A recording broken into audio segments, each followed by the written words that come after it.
Telangana cabinet సమావేశం ముగిసిన అనంతరం పొంగులేటి శ్రీనివాసరెడ్డి మాట్లాడుతున్నట్టు లైవ్ చూద్దాం.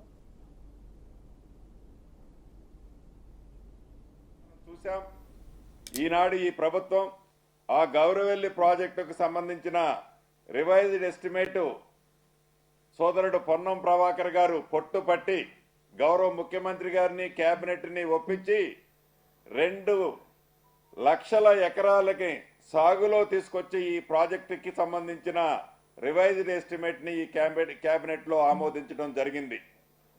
అదే రకంగా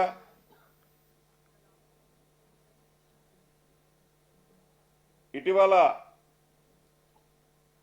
గవర్నర్ గారు ఏదైతే 2 ఎమ్మెల్సీలకు సంబంధించినది ఫైలు తిరిగి ప్రభుత్వానికి వెనక్కి పంపడం జరిగింది.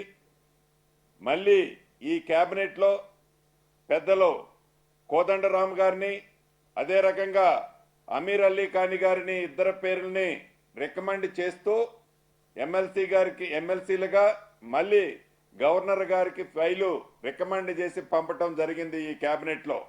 ఎందుకంటే మీకు తెలియంది కాదు, కోదండరామ్ గారు ఆనాడు తెలంగాణ రాష్ట్ర సాధన కోసం, తెలంగాణ ప్రజల మనోభావాల కోసం ఏ రకంగా ఉద్యమాన్ని ఉవ్వెత్తున తీసుకెళ్లిన ఆ మహానుభావుడికి ఆనాటి ప్రభుత్వం ఎంత గౌరవం ఇచ్చిందో మనకు తెలియంది కాదు. ఈ ప్రభుత్వంలో కోదండరామ్ గారికి తప్పకుండా ఒక సముచిత స్థానం ఇవ్వాలని మళ్ళీ తిరిగి వారిని అమీర్ అలీ ఖాని గారిని కూడా సభ్యులుగా రికమెండ్ చేస్తూ కేబినెట్ ఈరోజు మళ్ళీ గవర్నర్ గారికి రికమెండ్ చేయడం జరిగింది. ఇంకొక ఇంపార్టెంట్ విషయం ఏదంటే, ఆనాటి ప్రభుత్వం రైతుల పక్షపాతమేమో రైతులని అన్ని రంగాల్లో ఆదుకుంటామని చెప్పిన ఆనాటి ప్రభుత్వం నిజాం షుగర్స్ని ఏ రకంగా విస్మరించిందో మనకు తెలియంది కాదు. ఈ ప్రభుత్వం వచ్చిన తర్వాత ఈ నిజాం షుగర్స్ని రివైవ్ చేయటానికి పెద్దలు శ్రీధరబాబు గారు చైర్మన్ గా ఒక సబ్ కమిటీని వేసి ఆ సబ్ కమిటీ ఇచ్చిన రిపోర్టు ప్రకారం నిధులని 2 విడతలుగా రిలీజ్ చేసి దాన్ని రివైవ్ చేసే దాంట్లో ఈ ప్రభుత్వం చిత్తశుద్ధితో రివైవ్ చేయాలని, ఇచ్చిన డబ్బులతో పాటు ఇంకా ఏదైనా అవసరం ఉంటే దాన్ని సహాయం చేయాలని ఈరోజు కేబినెట్ నిర్ణయించింది. దీంతో పాటు ఏదైతే అక్కడ ఇథనాల్ అదే రకంగా విద్యుత్ ఉత్పత్తికి సంబంధించిన అంశాలను కూడా మళ్ళొకసారి సబ్ కమిటీ క్షుణ్ణంగా పరిశీలిస్తే నిధులు ఎంత అవసరమైనా రైతులను ఆదుకునే దాంట్లో, నిజాం షుగర్ ఫ్యాక్టరీని తిరిగి ఓపెన్ చేసే దాంట్లో ఈ ప్రభుత్వం చిత్తశుద్ధితో ఉంది అనేది ఈరోజు ఈ కేబినెట్ చాలా స్పష్టంగా నిర్ణయం తీసుకోవడం జరిగింది. ఇకపోతే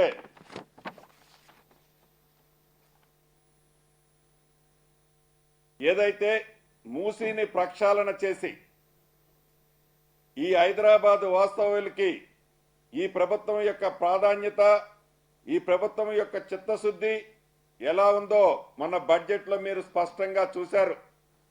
కనీ విని ఎరగని రీతిలో 10,000 కోట్ల రూపాయలని ఈ ప్రభుత్వం హైదరాబాద్ అభివృద్ధి కోసం కేటాయించాం. దాంతో పాటుగా అదనంగా మూసీ రివర్ను కూడా ప్రక్షాళన చేయాలి అనేది ఈ రాష్ట్ర ముఖ్యమంత్రిగా కేబినెట్ అందరూ కూడా అదే దృష్టితో పనిచేస్తుంది. ప్రధానంగా గోదావరి నీటిని మల్లన్న సాగర్,